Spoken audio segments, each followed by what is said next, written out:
नमस्कार. मी सौ मैत्रेयी भट. काव्यरसरंजनमध्ये कोजागिरी पौर्णिमेच्या दिवशी आपलं सर्वांचं मनपूर्वक स्वागत. अश्विन महिन्यातील शुक्ल पक्षातील या शरद पौर्णिमेचं वैशिष्ट्य म्हणजे पूर्णपणे विकसित झालेला चंद्र अमृत किरणांचा वर्षाव करत असतो. लक्ष्मीच्या आगमनाची ही शुभवेळा समजली जाते. कोजागरी म्हणजे को जागरती, कोण जागा आहे असं विचारत माता लक्ष्मी येते. आपल्याला ती धन, धान्य, सुख, समृद्धी देते. तिला आपण आपल्या कर्तव्यात जागृत आहोत ना हे अधोरेखित करायचं असतं. जीवनात पालन, पोषण, प्रगती या सगळ्यासाठी संपत्तीची गरज असते.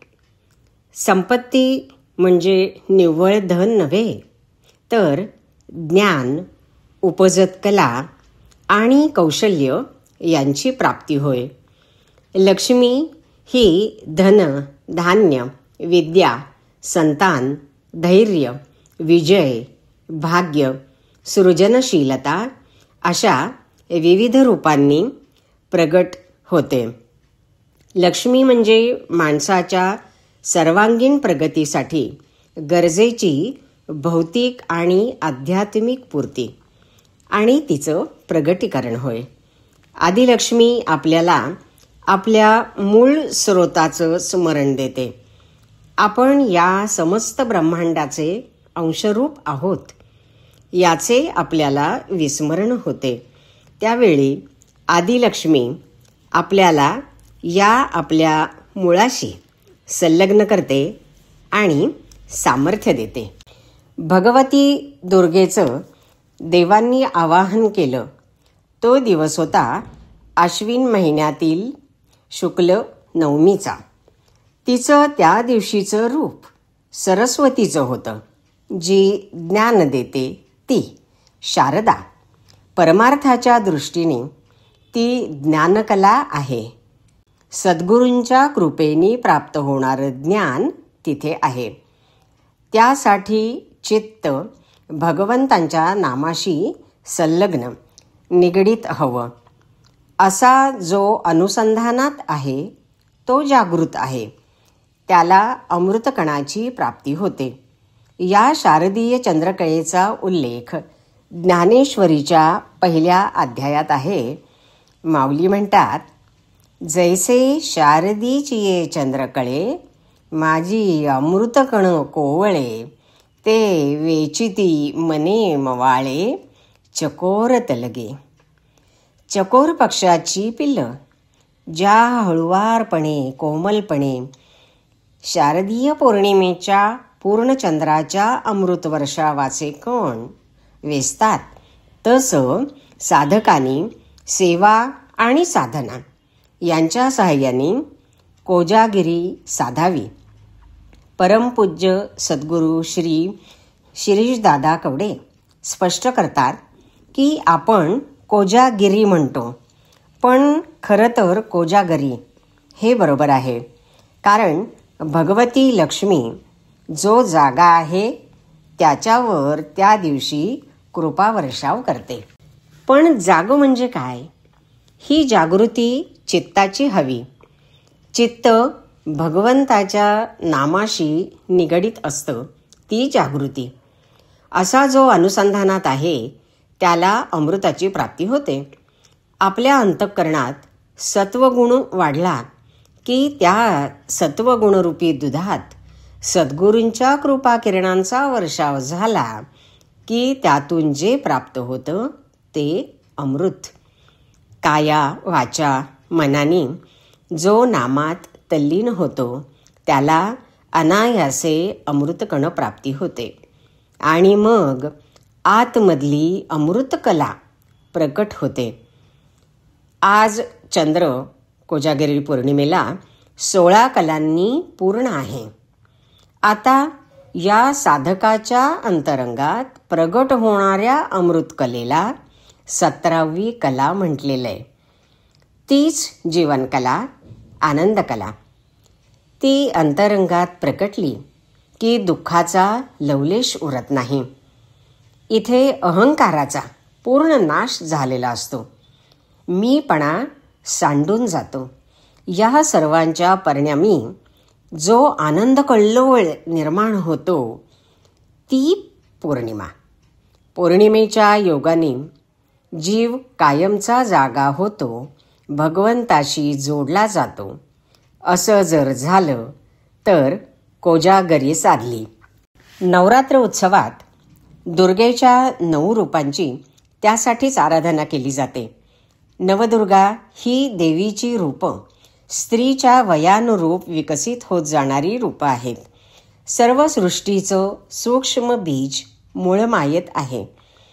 ज्या ऊर्जेतून अवाढव्य आणि तेजस्वी ताऱ्यांचा जन्म झाला, तसेच सूक्ष्म अशा मानवी मनाचा आणि त्यात निर्माण होणाऱ्या भावभावनांचा जन्म झाला, ती ऊर्जा म्हणजे देवी होय, जिला शक्तिरूपानीच ओळखलं जातं. या देवी सर्वभूतेषु शक्तिरूपेण संस्थिता नमस्तस्यै नमस्तस्यै नमस्तस्यै नमो नमः. तीच शक्ती समस्त ब्रह्मांडाला सतत कार्यरत ठेवते. तिचे दिव्यत्व सर्वसमावेशक आहे, परंतु ते सुप्त असते. पूजा आणि आराधनेच्या प्रक्रियेमुळे ते जागृत होते. दैवी शक्तीची 3 प्रमुख रूपं म्हणजे दुर्गादेवी, लक्ष्मीदेवी आणि सरस्वती देवी. दुर्गादेवी ही संरक्षणाची देवता, लक्ष्मीदेवी ही ऐश्वर्याची आणि सरस्वती देवी ही ज्ञानदेवता. देवीची ही विविध रूपं आपला कवचासारखा नकारात्मकतेपासून बचाव करतात आणि आपल्या चेतनेचा स्तर उंचावतात. आळस, मरगळ, जडत्व हे सगळं दूर करून सकारात्मकता निर्माण करतात. स्वरूपाचं ज्ञान देतात. दुर्गा, लक्ष्मी आणि सरस्वती रूपात जागरूक माणसाला परिपूर्णतेकडे नेण्याचं काम देवी करते. इथे जागृती महत्त्वाची आहे. म्हणूनच नवरात्रीनंतर येणाऱ्या शारदीय पौर्णिमेला भक्तांनी उपासना तर केली, पण ते जागृत झाले का हे विचारण्यासाठी को जागरती असे विचारत ती शक्ती येते. कोणतीही गोष्ट मिळवायची असेल तर तप करावंच लागतं, कष्ट घ्यावेच लागतात, जागृत व्हावंच लागतं. महाकवी कालिदास त्यांच्या कुमारसंभवम या महाकाव्यामध्ये ही शक्तीची 5 रूपं फार प्रभावीपणे आपल्यासमोर मांडतात पहा. अगदी म्हणजे मुग्धा नायिकेपासून प्रगल्भा नायिकेपर्यंतचा पार्वतीचा प्रवास. शैलपुत्री ही हिमालय कन्या, ही पूर्वजन्मातली सती, अपमानाने क्रोधित होऊन योगाग्नी प्रवेश करणारी मनस्विनी, तेजस्विनी. तेच गुण तिच्या पुढील अवतारातही स्पष्टपणे दिसतात. पहिली शैलपुत्री. मग ती तप करते. ती ब्रह्मचारिणी. ब्रह्म म्हणजे परमात्मा. याच्या प्राप्तीसाठी पार्वतीने कठोर तप केलं, म्हणून ती ब्रह्मचारिणी. ब्रह्मचर्याचा विशिष्ट अर्थ असा की आपलं अस्तित्व अनंत आहे याची सतत जाणीव ठेवणं. आपण म्हणजे निव्वळ शरीर, देह नाही, तर आपण ज्योती स्वरूप आहोत. या सजगतेसह जीवन जगणे. जितके शरीराचे जडत्व कमी होईल तितकी अनंत चेतना जागृत होईल. त्यासाठी स्वतःतील गुण विकसित करण्यासाठी कठोर निर्धाराने कष्ट करणारी ती ब्रह्मचारिणी. पहिली शैलपुत्री. मग ती तप करते, ती ब्रह्मचारिणी. मग विवाहानंतर समजूतदार चंद्रघंटा. जेव्हा अपत्याची चाहूल लागते, तेव्हा कुष्मांडा म्हणून येते ती, आणि पुत्रजन्मानंतर ती स्कंदमाता या रूपात आपल्यासमोर येते. हे देवीचे 5 अवतार किती सुंदररित्या विस्तारित केलेले आहेत महाकवी कालिदास यांनी. हे सगळं तपाच्या माध्यमातून घडलंय. या प्रत्येक टप्प्यावर पार्वतीने किती कठोर तप केलं हे जेव्हा आपण समजून घेतो तेव्हा जागृतीचा अर्थ खऱ्या अर्थाने आपल्याला उलगडत जातो. मूळ प्रकृती म्हणजेच मूळ माया आहे. मूळ माया हीच ब्रह्मांडातील 4था महाकारण देह आहे. पंचीकरण शब्दाने समर्थ रामदास स्वामी यांना मूळ मायेतील पंचभूतांपासून बनलेली पिंड ब्रह्मांड रचना हा अर्थ अभिप्रेत आहे. म्हणून ते म्हणतात, सकळ सृष्टीचे बीज मूळ मायेत असे सहज, अवघे समजता सज्ज परमार्थ होतो. मूळ मायेला समजून घेऊन परमार्थ साधण्यासाठी, जागृत होण्यासाठी कोजागरी पौर्णिमेसारखी शुभवेळा शुभघडी नाही. त्यासाठी ऐकूया माता भवानी ही बंदिश. ही बंदिश म्हणजे एक प्रसिद्ध भक्तिगीत आहे जे विविध कलाकारांनी सादर केलं आहे. भारतीय शास्त्रीय संगीत श्रोत्यांना आध्यात्मिक पातळीवर नेऊन त्यांना अद्भुत शांतीचा अनुभव देते. ही देवी भगवती भवानी म्हणून प्रसिद्ध आहे. क्षात्र तेजाची ही स्फूर्ती देवता माता भवानी. तिची काली, दुर्गा, गौरी, विघ्नहारिणी, भवतारिणी, जगज्जननी, लक्ष्मी, ज्ञानदेवी, सरस्वती, मधुरभाषिणी अशी ही सुखदायिनी शुभकारिणी आहे. देवीच्या या विविध रूपांचं दर्शन सौ शुभांगी कुलकर्णी यांच्या सुमधुर सुरात घेऊया. सादर आहे माता भवानी. राग दुर्गामध्ये बांधलेली ही बंदिश आहे. ती ऐकताना या जगज्जननीची सर्व रूप नजरेसमोर आणून आपण तिची मानस पूजा करूया. तर ऐकूया माता भवानी.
विकलहारिणी भवतारिणी माता भवानी काली माता भवानी काली माता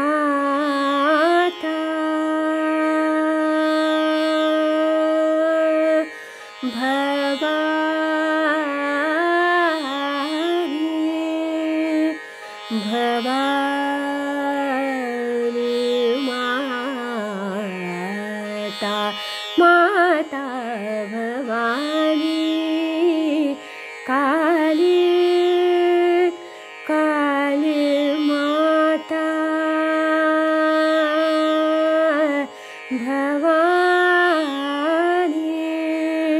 भवानी माता माता माता भवानी माता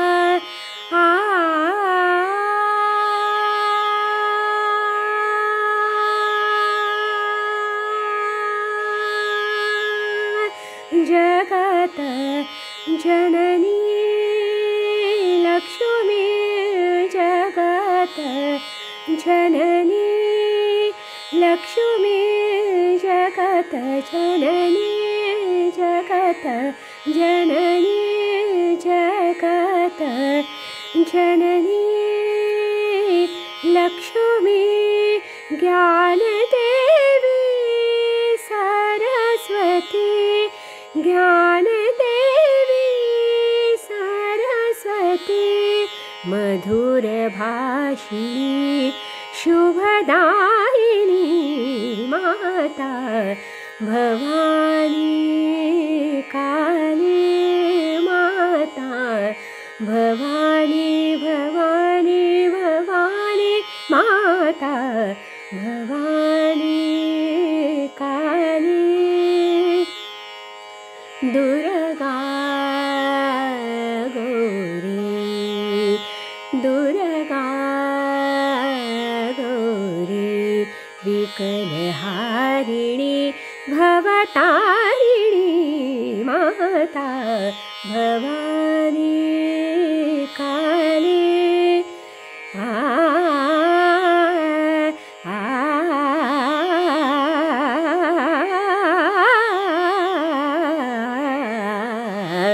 माता भवानी काली माता भवानी जगत जननी लक्ष्मी जगत जननी लक्ष्मी ज्ञानदेवी सरस्वती मधुरभाषिणी शुभदायिनी माता भवानी काली माता भवानी भवानी भवानी माता भवानी माता भवानी माता भवानी काली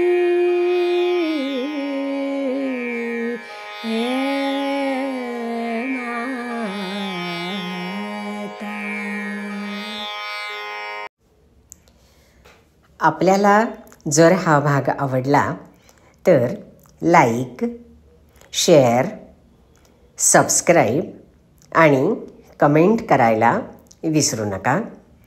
धन्यवाद.